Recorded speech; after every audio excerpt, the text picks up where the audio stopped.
Hello and welcome to Access Chat. I'm delighted that we're joined today by Rachel Billington. Rachel is a former winner of the DEI Practitioner of the Year for ENEI, and I met Rachel at an ENEI event. So ENEI is the Employers Network on Equality and Inclusion.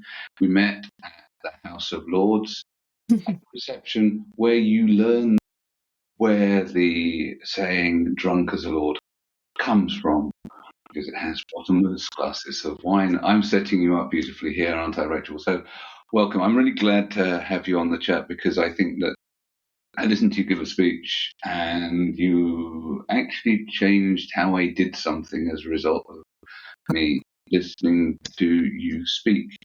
And that was actually how I handle employees that go on maternity leave, because you told a tale about the fact that so many women, I think it was the one when you were working for Met Police, where one of your colleagues actually ended up coming back from maternity leave and going to the wrong building because the headquarters, because people were so isolated. So I made a pact with myself that I would have or make myself available for weekly catch up with anyone in my team that was on maternity, so that they wouldn't find themselves turning up. Thank you for that. Also, thank you for all the other things you do. So maybe you can tell us a bit about your role at AECOM in leading DEI.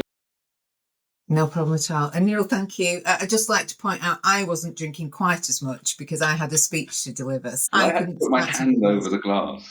It was very generous, which says a lot perhaps about UK politics, but I'll leave that there. So I'm Rachel. Thank you so much for your kind invitation to join you today.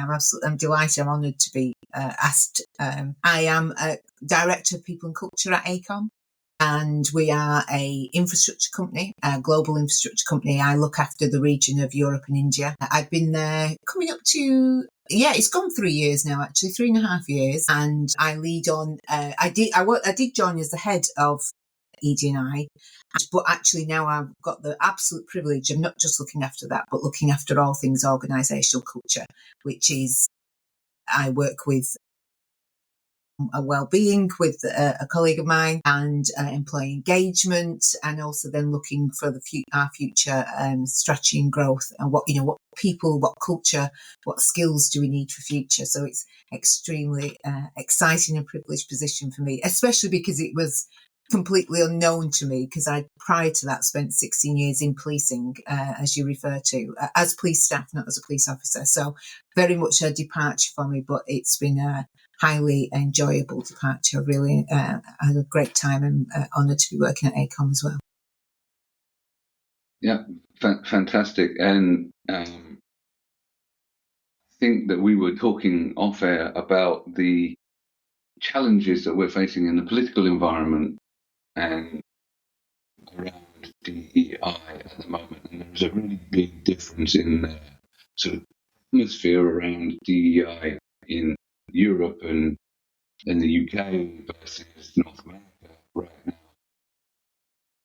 Talk to colleagues in North America, they're really nervous about the sort of backlash on wokery and so on. Whereas we're still seeing, I think, a growth in DEI roles and EDI and IDEA roles in Europe, and I think there's still a recognition of that, although there are some political actors that are pushing against it. So how do you, as head of culture, balance all of this in a multicultural environment like the organisation you're now in?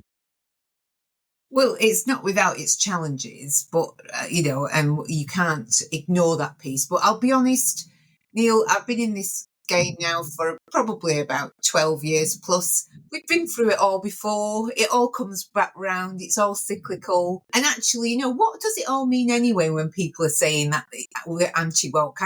Woke, as we know, the origin of the word woke is about standing up for injustice. Well, if that's what it means, I'm very proud to do that. And actually, I think most people are, even those who might not like veganism or whatever one they want to pick at the moment, would still actually quite not like for example, their daughters to get equal pay and not get paid less than their sons, etc., etc. So whichever one it is, I think you will find that there's a lot of noise there.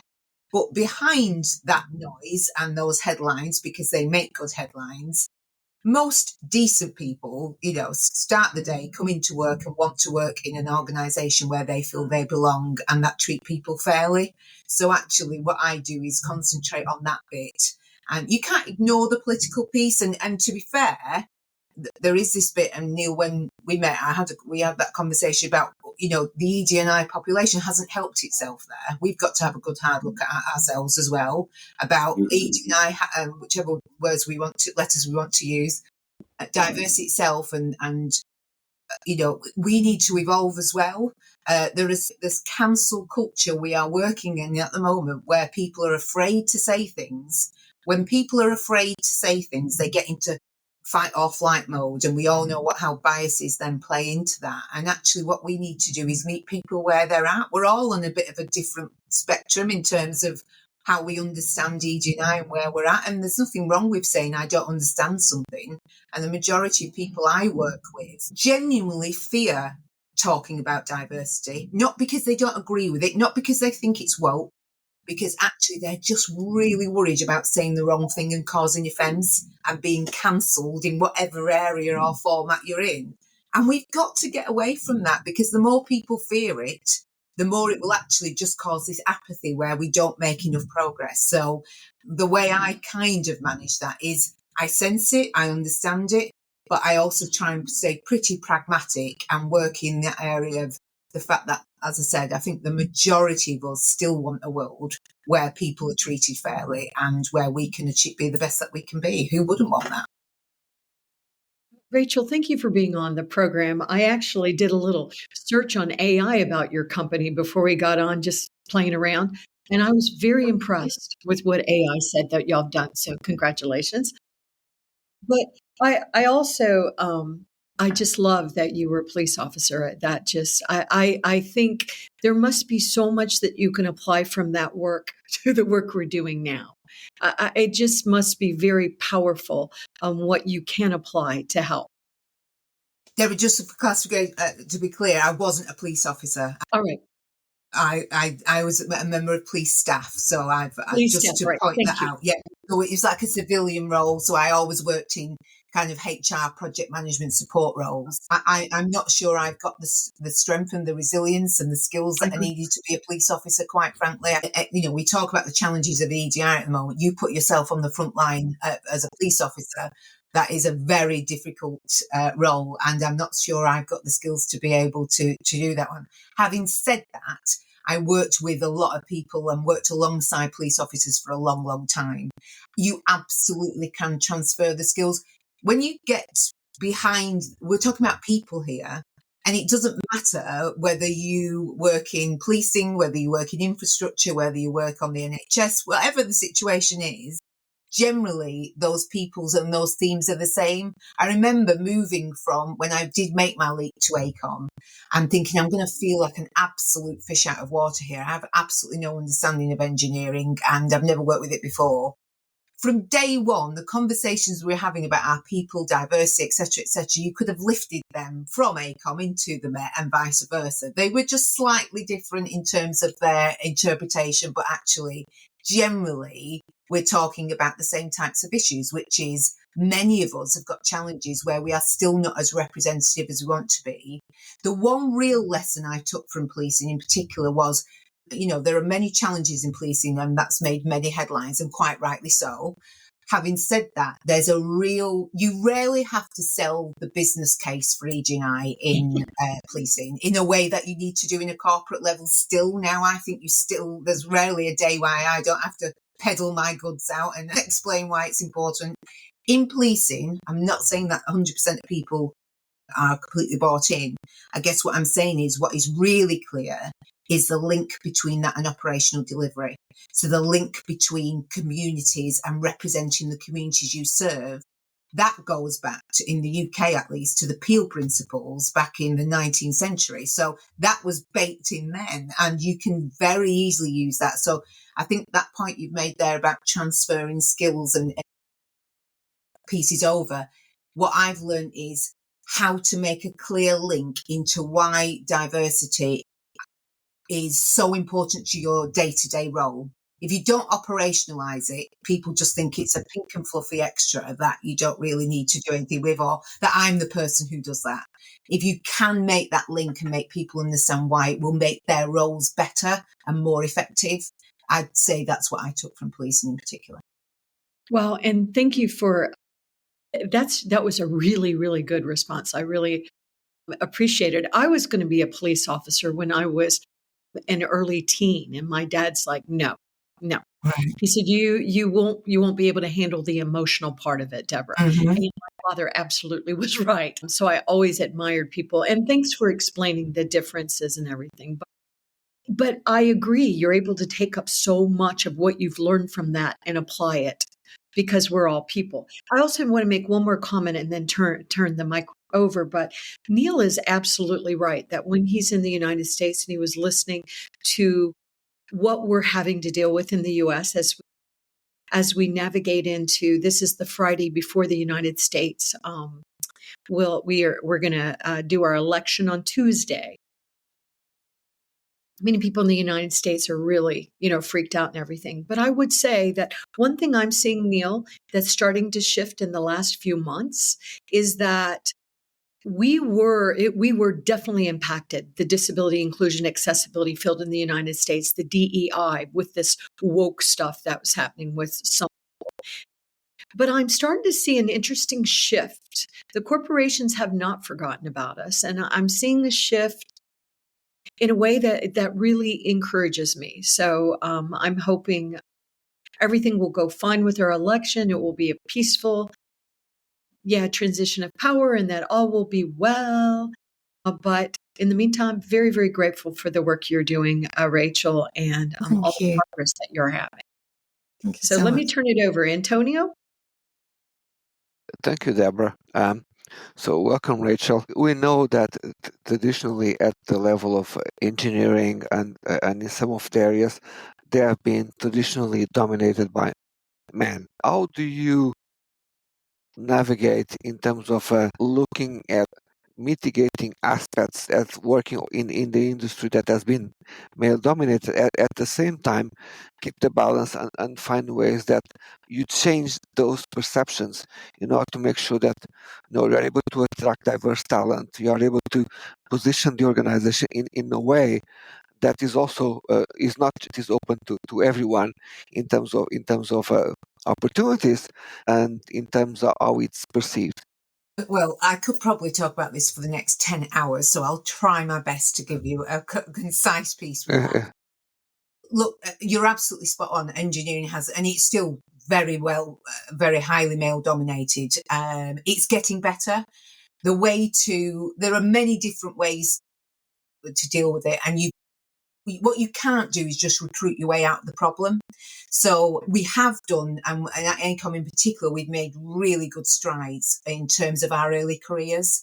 And we are looking, particularly in the UK, generally at 40-42 split in terms of, we'd love to be 50-50, but that time will tell. But, we are doing really well and have increased that. And how have we done that? There's an old saying, isn't there? If you do what you've always done, you'll get what you always get. So, hey, presto, we started looking at different universities that aren't necessarily all male dominated and that are a bit more inclusive, etc., etc. That you still have challenges. One of the challenges is you need to look at what's your sphere of control and what can you do. But one of the challenges we still have, AECOM will struggle to influence, quite frankly, because it starts at school.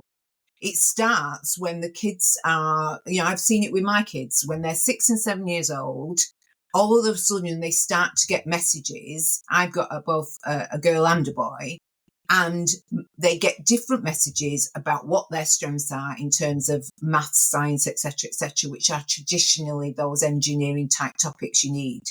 And what does that look through? And then that carries on all the way through. and in terms of how that maps out. And then they go, when you get to the engineering course, there might be, there's a much smaller number of women who start that course, and then there's a much smaller number of women who actually finish that course for various different reasons. So one of the challenges is your pool from the absolute outset is difficult. So what you do with that is you start to do some STEM outreach work and things like that. And we can do that as an industry rather than individual organisations doing that. There are still challenges that we need to get better at.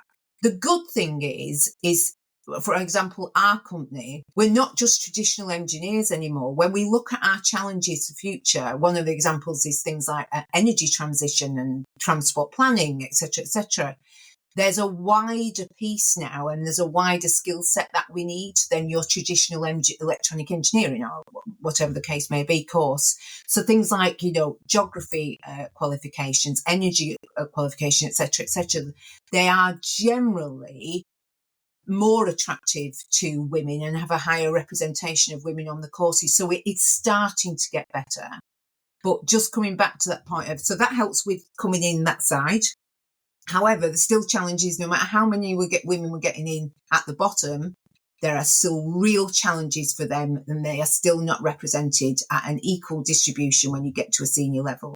So what you must absolutely do is recruit those women, but you need to promote them, develop them, support them as well, so that they can, and this isn't just for women, because one of the challenges we've also had is, I think one of the challenges in engineering is they have thought diversity is just about women and getting more women in. And what we're trying to do is actually, this isn't just a gender issue.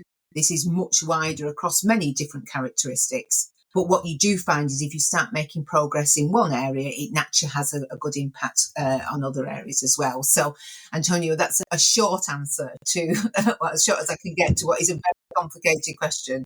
I guess in summary, it's all the way through their career. It's not just about making yourself attractive at the recruitment stage.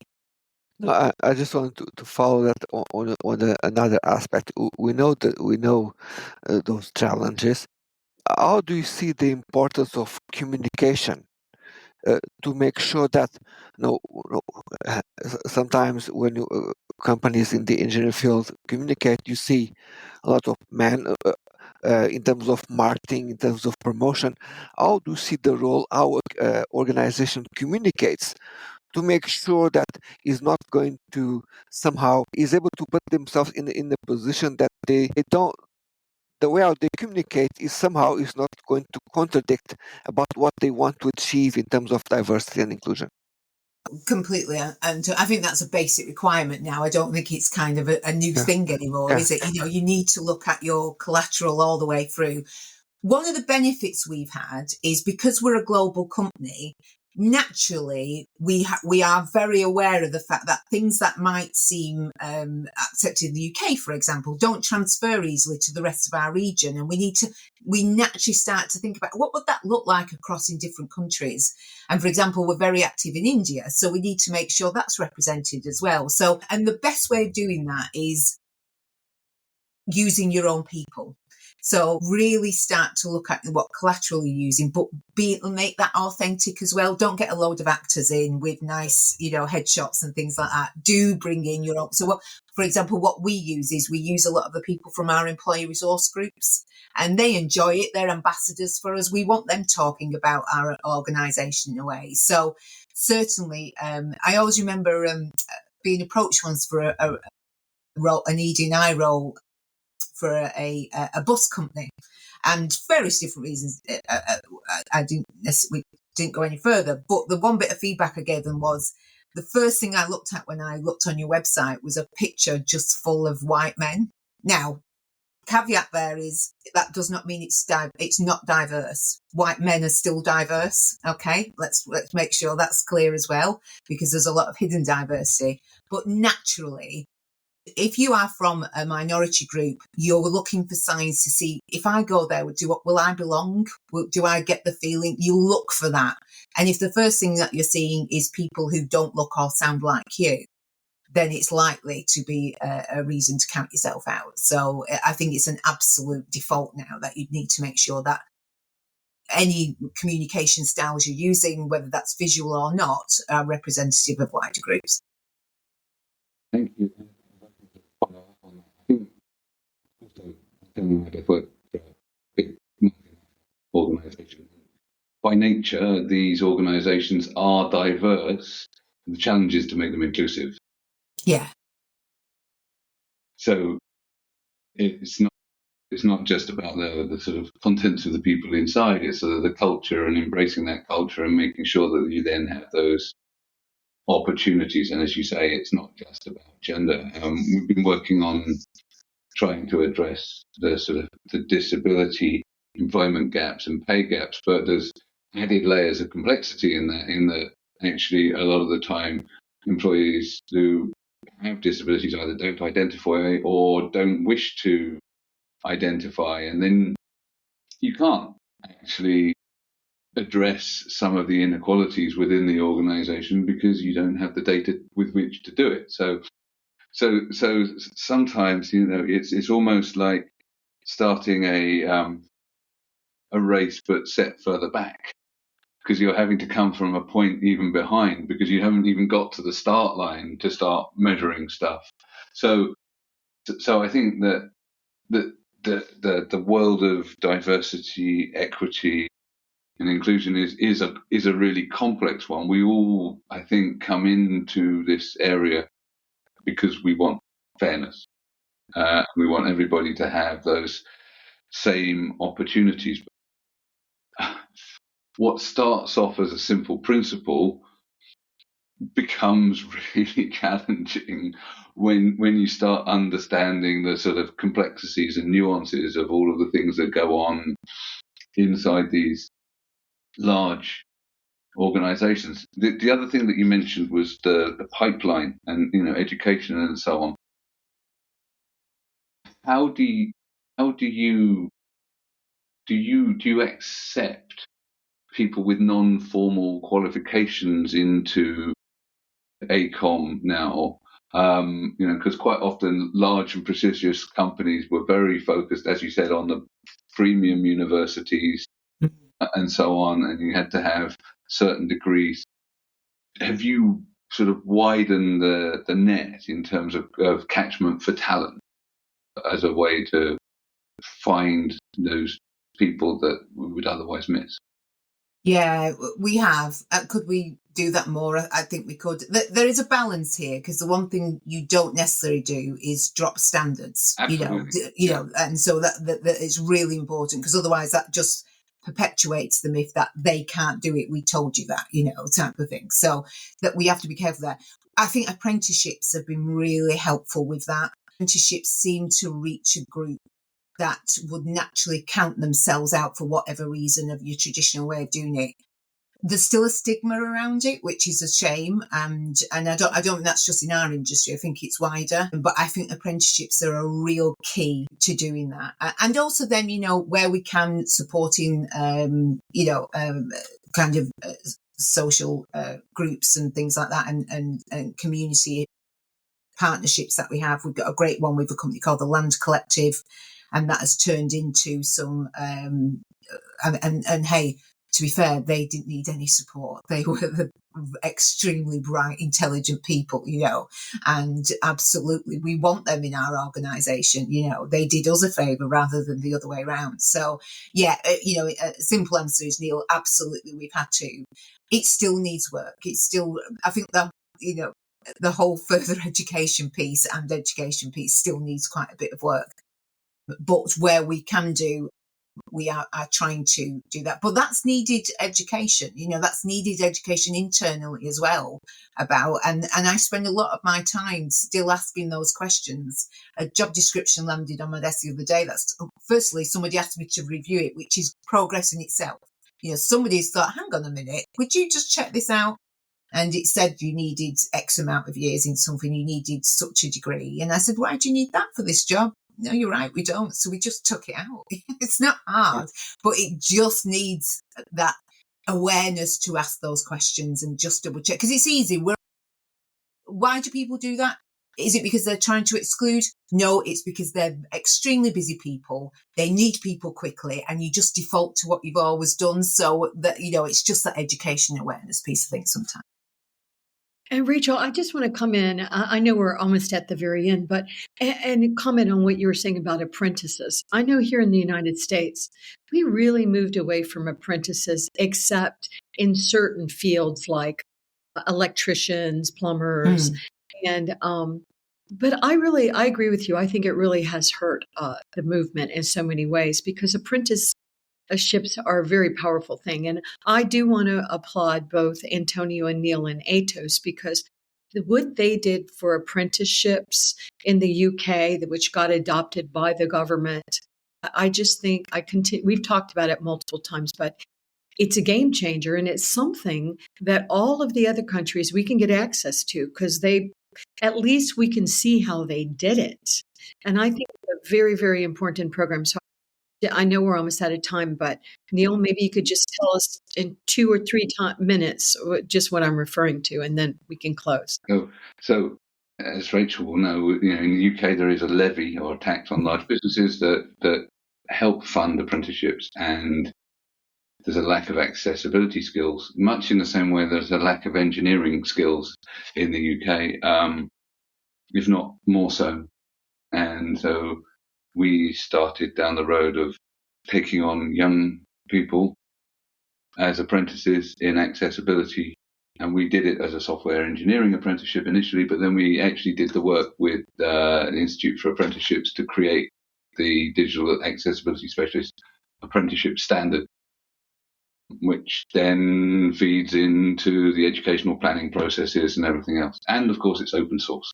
So we try and encourage other countries to adopt this. And it's been great. Actually, people stick around. And the first ones to come through our doors was over a decade ago.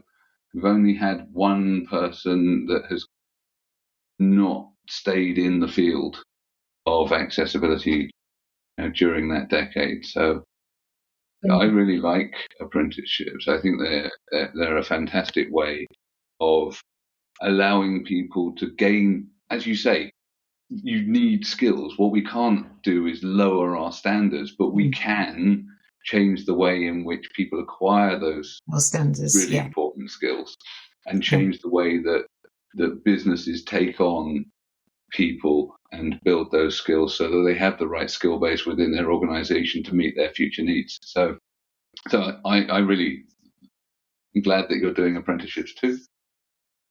And Neil, just on that, if I can, just very quickly, it's not just for young people. No, absolutely. As well, a real success story, and a lady who I work with and is very dear to my heart. She's basically at the end where perhaps she's going to be thinking about retiring, and instead what she's done, because she's so interested in learning, is she's starting an apprenticeship. And I just think that's such the best story, isn't it? It shows it works for everyone. So they also have something called returnships now as well. So people that have been out of work for a long time and out of employment, there's actually additional funding to get people back in through the sort of same apprenticeship type channel. We've mainly attracted younger people, but they are open to absolutely everyone, and it is a great way of changing career. So yeah, absolutely, and thank you for picking me up on that, because actually age diversity is a hugely under represented part of diversity. I know that Steve Anderson from Age Diversity Forum will be cheering you on right now, because I think that this is something that workforces are also. It's a talent drain. When we've got a skills shortage, why would you not do that? It's not about doing the right thing necessarily. It makes economic sense to do it, doesn't it? Yes. Yeah, absolutely. So I think that there is a focus on youth that is not always healthy within businesses, because actually experience is important. Hopefully some of us will have learned from our mistakes, and there's some still benefit learning. to that. Yeah, always learning. So it's been a super chat. I'm really sorry that time has flown by. I need to thank Amazon and MyClearText for helping us, sponsoring us, keeping us on air, and keeping us captioned and accessible. And thank you, Rachel, for Thank a you. really wonderful discussion today. It's great. Thank you very much.